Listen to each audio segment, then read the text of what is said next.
नमस्कार दोस्तों, मेरी आज की इस कहानी का नाम है प्रेग्नेंट।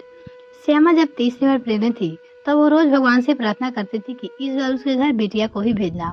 पति रोहन हंसते हुए कहा करते थे कि श्यामा, बेटा हुआ तो किसी को दे दोगी क्या?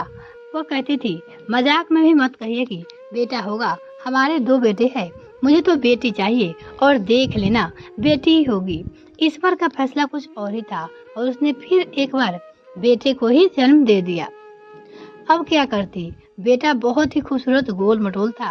बच्चे के आते ही वो प्यार करने लगी, परंतु दिल में कसक थी कि बिटिया होती तो अच्छा था। रोहन ने कहा कि श्यामा, एक बात कहूँ, जो नहीं है उसके लिए दुखी होने के बदले में जो है उसके ही साथ खुशी हो जाओ। मेरी बात मान, बहू को भी बेटी बना ले। समय के साथ साथ श्यामा के ही बच्चे लालन पालन में व्यस्त हो गई थी। वो अभी भी किसी छोटी सी बच्ची को देखती तो उसका मन उसकी तरफ खींचा चला जाता था। उनके 3 बच्चे बड़े हो गए थे। रोहन प्राइवेट कंपनी में नौकरी करते हुए अपने 3 बेटे को पढ़ाया था। बड़ा बेटा गोकुल इंजीनियरिंग की पढ़ाई पूरी करने के बाद बेंगलोर में एक कंपनी में नौकरी कर रहा था। दूसरा बेटा विकास बीबीए करने के बाद अंतिम साल में वो पढ़ रहा था। उसकी कैंपस सिलेक्शन में नौकरी लग गई थी दोनों बेटे को। और तीसरा बेटा विनीत वकालत की पढ़ाई कर रहा था, वकील बनने के लिए। श्यामा और रोहन को देख सब कहते थे कि आप बहुत ही खुशनसीब हो कि तीनों बेटों लायक बन गए। आपकी बात को पत्थर की लकीर समझते हैं। वो बोले। श्यामा को कभी कभी डर लगता था कहीं उनके घर को नजर ना लग जाए। जो सब कहते थे उन्हें। विपुल को नौकरी करते हुए 2 साल हो गए थे।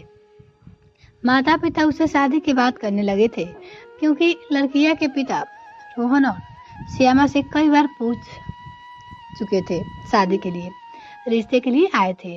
माता पिता के बार बार पूछने के बाद एक बार उसने बताया था कि वह अपने कॉलेज की एक लड़की मंजुला से प्यार करता है। वो अपनी मम्मी से बताया और उसी के साथ शादी करना चाहता है। हम सब बच्चों की खुशियाँ के आगे माता पिता बेबस हो गए अपने बेटे के। उन्होंने खुशी खुशी अपने बड़े बेटे विपुल की शादी पसंद को ध्यान में रखते हुए उसकी शादी यानी उसकी दोस्त मंजुला से ही करा दी। मंजुला अपने माता पिता की इकलौती संतान थी, इसलिए उनका पूरा ध्यान अपनी बेटी पे ही रहता था। वो हैदराबाद में रहते थे, उसके पिता वकील थे। विपुल की शादी होते ही दोनों बच्चे के माता पिता बेंगलोर जाकर उन दोनों की गृहस्थी बसाकर वापस अपने घर आ गए थे। श्यामा को लगता था कि शादी के बाद बहू कुछ ही दिन उसके साथ रहे, परंतु उनकी नई नई शादी हुई है तो उन्हें अलग क्यों करना, सोचते हुए मन मारकर वो रह गई थी। मंजुला शादी होते ही चली गई थी, इसलिए उसके बारे में ज्यादा जान नहीं पाई थी। श्यामा ने जब पहली बार अपने किसी रिश्तेदार के मुंह से सुना था कि वो दोनों मंजुला के माता पिता से मिलने आए थे, उसे बुरा लगा था कि एक ही शहर में रहते हुए भी बेटा उनसे मिलने नहीं आया। रोहन ने कहा कि उनके बारे में ज्यादा मत सोच, बच्चे जब एक छोटे होते हैं तो माता पिता के होते हैं, बड़े होने से बाद उसकी अपनी जिंदगी होती है और मंजुला अपने माता पिता की इकलौती संतान है, इसलिए वो उनसे मिलकर चले गए होंगे। इसी बीच रोहन भी रिटायर हो गए थे। उन दोनों को एक दूसरे से फुर्सत ही नहीं मिलती थी। जब तक छोटे बच्चे थे उनके परिवेश में ऐसे डूब गए थे कि अपने आप को समय ही नहीं दे पाए थे, इसलिए दोनों अपने पुराने दिनों की कसर अब पूरी कर रहे थे कि पहले तो वो नौकरी करते थे। रोहन कह रहे थे कि देख श्यामा, विपुल का फोन आया है कि मंजुला अपने माता पिता के घर से यहाँ आ रही है और तेरे साथ कुछ दिन रहना चाहती है। तुम अपनी बेटी की चाह को पूरी कर लेना। श्यामा बहू का इंतजार अपने बहू का करने लगी थी। वह दिन भी आ गया जब उसकी बहू मंजुला श्यामा के साथ समय बिताने के लिए अपने ससुराल आई, उनके घर आके रहने लगी थी। श्यामा ने उसकी खातिरदारी के लिए जमीन आसमान एक कर दिया था। उसे रसोई में आने नहीं देती थी, सारे काम वो खुद ही करती थी। उस घर में सब कुछ मंजुला की पसंद का ही बन रहा था। इस अति प्यार से ही मंजुला उब चुकी थी। यह बात वह बात अपनी माँ से फोन पे बताकर हंस रही थी। अपनी माँ से श्यामा मंदिर जाते हुए अपनी बहू से कहती है कि मंजू बेटा, आपके लिए नाश्ता रसोई में रखा है, खा लेना।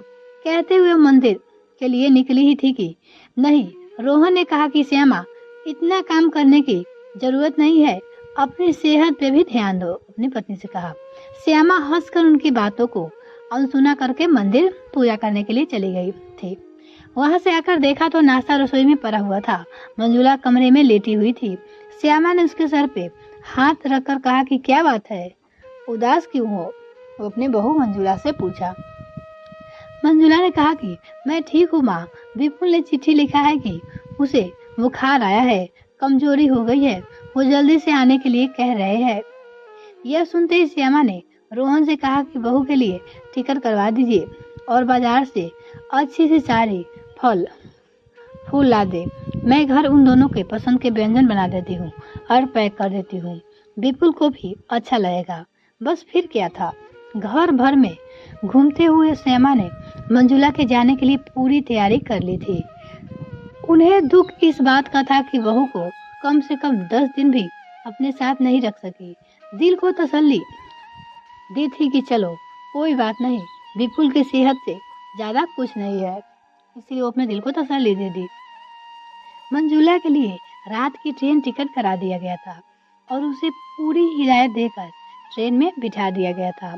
श्यामा को इन 4 दिनों में ही मंजुला से लगाव हो गया था। दूसरे दिन सुबह काम वाले बाई से पूरा घर साफ कराते हुए मंजुला ने कमरे की सफाई भी कराने को खुद उसके पीछे गई। बाई सफाई करके चली गई थी। श्यामा ने देखा कि पलंग पे पड़ते हुए मंजुला ने मैगजीन छोड़ दी थी।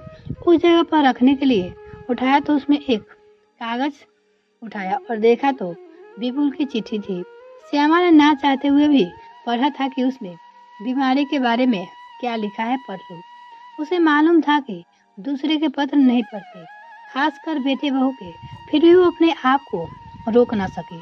उसने उसमें लिखा था कि मंजू कैसी हो, मुझे मालूम है कि मेरी माँ अपने पूजा पाठ से तुम्हें सता रही होगी, वो बचपन से ही ऐसी है, हम भाइयों को भी ऐसे ही सताया करती थी। यह मत छूना, वह मत छूना, यहाँ क्यों बैठी हो, हर काम में दखल अंदाजी और रिएक्शन देती है। तुम्हारे घर में ऐसा कुछ नहीं होता है, तुम्हारे माता पिता नए जमाने के खिलाफ है, तुम्हारी परवरिश अलग तरीके से हुई है, अब हमें तो मार है भुगतना पड़ेगा, परंतु तुम भी तुम्हारा रहने देना नहीं चाहता था, परंतु क्या करूं, मजबूरी है। तुम एक काम करो, मैं बीमार हूँ कहकर माँ से कहो और यही कहो कि मैं तुम्हें बुला रहा हूँ, बस वो तुरंत तुम्हें यहाँ भेज न देगी। डार्लिंग, मैं पूरी तरह से स्वस्थ हूँ, तुम्हें यहाँ लाने का बहाना है और कुछ नहीं। कल मिलेंगे स्टेशन पे, तुम्हें लेने आ जाऊंगा, बाय। उस चिट्ठी में लिखा था। पत्र पढ़ते ही श्यामा की आंखें बरसने लगी थी। उसका दिल टूट गया था। वो वहीं ऐसे ही बैठी रह गई थी। रोहन उसे ढूंढते हुए उसके कमरे में पहुंचा और श्यामा से कुछ पूछते इससे पहले उसने उसके हाथ में पत्र थमा दिया था। रोहन ने भी पत्र को पढ़ा। देखा श्यामा रो रही थी और कह रही थी कि देखिए ना, विपुल ने मेरे प्यार की क्या कीमत लगाई है। हमने बचपन से उन्हें किसी बात की कमी होने नहीं दी, जो चाहे वो दिया, परंतु उसके दिल में मेरे लिए कितनी करवाहट है कि झूठ बोलकर उसने अपनी पत्नी को बुला लिया है। उसके मुंह से बोल ही नहीं निकल रहे थे। रोहन उन्हें समझाने की कोशिश कर रहे थे, सोच रहे थे कि श्यामा को क्यों समझाऊं। पत्र पढ़कर तो यही महसूस होता है कि बच्चे के लिए माता पिता कुछ भी कर ले, लेकिन उनके लिए उसकी कीमत कम ही होती है। बच्चे के लिए माता पिता दोनों ही सदमे में आ गए थे। हताश होकर एक दूसरे का सहारा बनकर शून्य में देख रहे थे। ये कहानी आपको कैसी लगी कमेंट सेक्शन में लिखना ना भूले। वीडियो को देखने के लिए बहुत बहुत धन्यवाद। अगर आपने मुझे चैनल सब्सक्राइब नहीं किया तो प्लीज़ सब्सक्राइब कीजिए, साथ ही बेल आइकन पर ताकि वीडियो सबसे पहले आपको मिल सके।